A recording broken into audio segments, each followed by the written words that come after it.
Hola de nuevo. En el vídeo anterior sobre literatura romántica hablamos un poco del contexto histórico y en este vídeo mi plan, veremos cuánto dura, es hablar sobre los rasgos y los temas. Los rasgos y los temas son dos cosas que vienen bastante parejas, están bastante unidas, pero presentan algunas diferencias. Los rasgos tienen que ver con cómo afrontan los temas y los temas son aquellas cosas de las que hablan los autores románticos. Por ejemplo, para que lo entendáis, toda la literatura, toda la historia de la literatura se ha hablado de amor, pero no es lo mismo cómo se trata el amor en la Edad Media que cómo se trata, por ejemplo, en el romanticismo. Eso es a lo que llamaríamos rasgos. Y los temas son, como os digo, las historias que están presentes. Los rasgos principales del romanticismo, como se enfrentan, digo, a estos temas, son el individualismo, la irracionalidad, el idealismo, el ansia de libertad y de rebeldía, la necesidad de evasión, la proyección de uno mismo en la naturaleza, el nacionalismo, el genio creador y la nueva sensibilidad. Para que ubiquéis todo esto tenéis que pensar que, como hablábamos en el vídeo anterior, el romanticismo es una ruptura completa con el neoclasicismo. Y si el neoclasicismo era el orden, la simetría y, digamos, la racionalidad, el romanticismo va a ser completamente lo contrario. Va a ser completamente desbocado, va a ser rebelde, va a haber una ausencia de normas y, bueno, en general va a ser el espejo de la época anterior. Si hablamos del individualismo, veremos que en la literatura y en las artes en general, pero, insisto, hablamos de literatura en este momento, se reivindica el yo, el autor. Hay protagonistas muy fuertes, hay una exploración del interior de la conciencia, hay mucho monólogo y mucho soliloquio. Hay un sentimiento de diferencia personal y sobre todo esa diferencia personal que lleva a la frustración y al no encontrar a nadie como tú. Hay también una superioridad y una ampulosidad, es decir, el autor o el protagonista se siente superior al resto de personas y el choque entre ese yo tan importante, tan superior a lo demás y una realidad que se presenta gris es lo que va a, por un lado, desatar la rebeldía y por otro lado, la frustración. Cuando hablamos de irracionalidad, vemos que en la literatura, en las artes, se niega que existan verdades inmutables. Esto es una ruptura clarísima con el periodo anterior que propugnaba que la ciencia y la racionalidad nos da esa serie de respuestas a preguntas que antes no sabíamos contestar y que eran verdades inmutables. La realidad se presenta como caótica, uno nunca sabe, el mundo es un misterio absoluto y la razón sobre todo no explica esta realidad. Hay rechazo a las normas, se reivindican los sentimientos, no hay nada más irracional que los sentimientos, porque cuando tú quieres a alguien, lo quieres de una manera irracional, no es algo que tú midas, a ti no puedes planear querer a alguien o no quererlo, igual que no puedes planear tener hambre o no tenerla, es totalmente salvaje.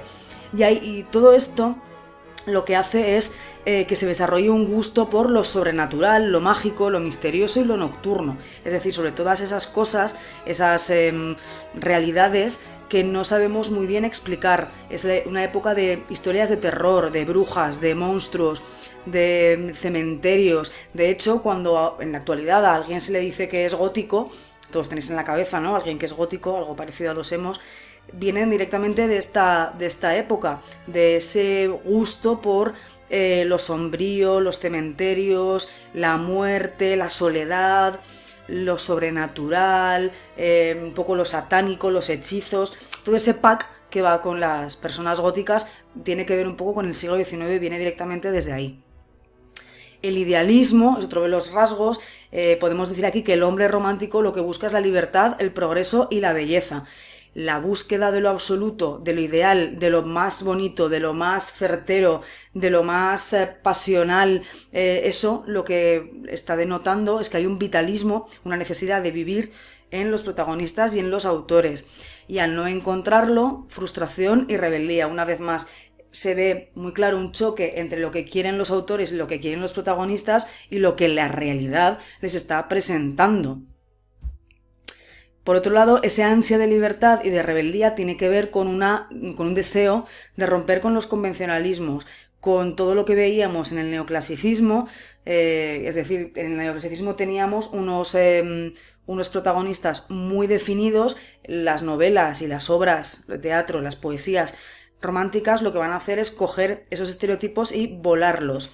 No va a usar ninguna de las figuras. Si veíamos, por ejemplo, en el periodo anterior cómo había una lucha del bien y el mal, aquí no va a haber eso. Va a haber gente extremadamente buena o gente extremadamente mala, pero no va a haber esa especie como de equilibrio que veíamos siempre. Hay una persecución absoluta de la libertad. Venimos de la Revolución Francesa, venimos de la conquista de una serie de derechos sociales que van a hacer, en teoría, a la humanidad más libre, y eso se tiene que plasmar en las obras. Y, asociado a este ansia de rebeldía, se crean o se empiezan a ver en las obras personajes marginales vistos desde una perspectiva heroica. El héroe romántico es un personaje asocial, es decir, que no tiene nada que ver con la sociedad que lo envuelve, que se rebela contra ella, que se rebela contra los códigos morales, que se rebela también contra esas convenciones sociales, y es entonces, por ejemplo, cuando empezamos a ver historias de piratas, o de ladrones, o de bandoleros, gente que está a los márgenes de la sociedad y que es presentada, como digo, como héroes. Gente que ha conseguido ese deseo de ser libre y de no tener que subyugarse a una realidad y a una sociedad que realmente no los acepta y solo quiere cambiarlos. La evasión también está muy presente en la literatura y pasa por escapar de un mundo que no gusta, que no le convence. Hay un deseo de evasión hacia el pasado, como por ejemplo la Edad Media, que la Edad Media es un periodo que está verdaderamente frecuente, o se frecuenta en este periodo, porque es el espejo donde se miran. Si recordáis, cuando hablábamos de nacionalismo, los pueblos nacionalistas lo que hacen es mirarse en esa Edad Media que ha superado a la Edad Clásica, que era donde se miraba el neoclasicismo. Y por otro lado, también hay como un deseo de exotismo. Hay muchas historias que se desarrollan en Oriente, en España, en Grecia, en sitios que a los autores, por ejemplo, alemanes o ingleses les resultan muy exóticos, muy desconocidos, y que pueden dar escenario a sus obras con este toque un poco así como divertido. ¿Por qué en estos sitios? Porque son lugares donde los autores creen que, como no se ha llevado a cabo esa revolución de la razón, pues están libres de normas y se puede vivir un poco más pues a lo loco.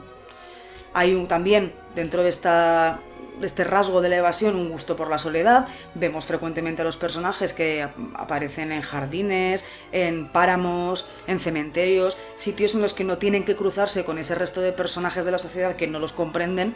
Y el gesto romántico por excelencia se considera el suicidio. ¿Por qué? Porque se aúna en este gesto la voluntad de evadirte de la realidad y de la rebeldía frente al mundo que no te comprende. Hay un montón de personajes suicidas en esta época, y de hecho hubo una ola de suicidios que se supone que vienen asociadas con la publicación de una obra de Goethe en el que el protagonista se suicida. Bueno, pues quiero decir, son noticias del siglo XIX. Hay una proyección en la naturaleza, porque el artista se representa en la naturaleza como se ve a sí mismo, es decir, la naturaleza y sobre todo las ruinas, que es un tópico que veíamos asociado al siglo XVII. En el siglo XVII las ruinas las veíamos asociadas a la construcción de imperios que luego decaen y se arruinan, es decir, se convierten en ruinas. En este caso, el tópico de las ruinas va un poco más allá y lo que hace es intentar proyectar esa imagen de naturaleza que se está comiendo al hombre. Que el hombre, en el momento, o la humanidad, en el momento, o la civilización, en el momento en que deja de ser brillante, deja de estar en su mejor época y empieza a quebrarse y convertirse en ruinas, es entonces cuando aparece la naturaleza, que es salvaje, que tú no la puedes controlar, que es agreste, que es dramática, que se cuela por donde tú menos te lo esperas. Y ese es el deseo de proyección de los protagonistas, ser exactamente igual de quiebra normas que la naturaleza. Por otro lado, otro de los temas recurrentes, como no puede ser de otra manera, dado que es la ideología política que va a dar lugar a esta especie de vertiente cultural, es el nacionalismo. Los románticos han perdido la fe y la encuentran en la pertenencia a un grupo que sí los entiende, sí los comprende y con los que sí comparte algo, no como el grueso de la sociedad que no los comprende. Se forja un concepto, claro, de pueblo como una entidad supraindividual, es decir, por encima del individuo, que es muy importante el individuo, hay algo todavía más importante que está por encima, que es la nación, la pertenencia a ese grupo cultural.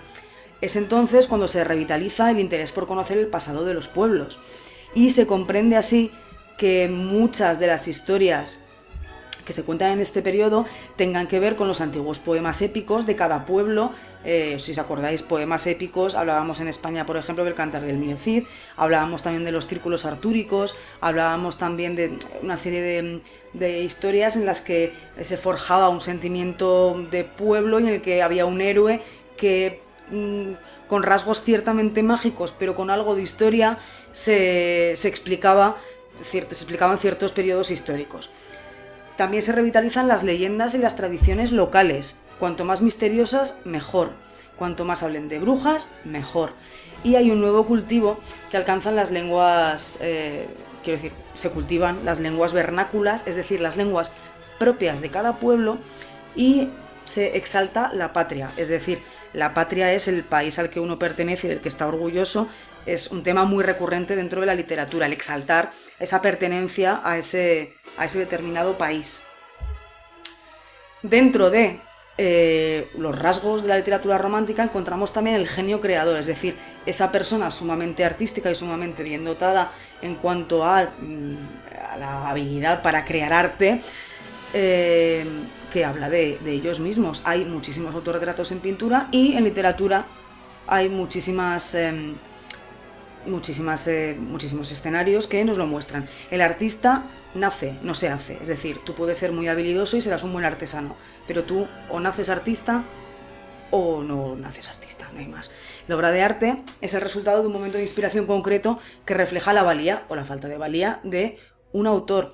Y es entonces también cuando se revaloriza lo espontáneo, es decir, el genio creador, es decir, el espíritu de ser artista o no serlo, frente a la persona que puede entrenarse mucho y, como digo, ser un buen artesano, pero si no le sale de manera espontánea no es artista. Y es entonces cuando aparecen también las historias de artistas incomprendidos, de personas que son altamente creativas y que no encuentran un hueco en esta sociedad que no les comprende y no comprende su manera de hacer arte.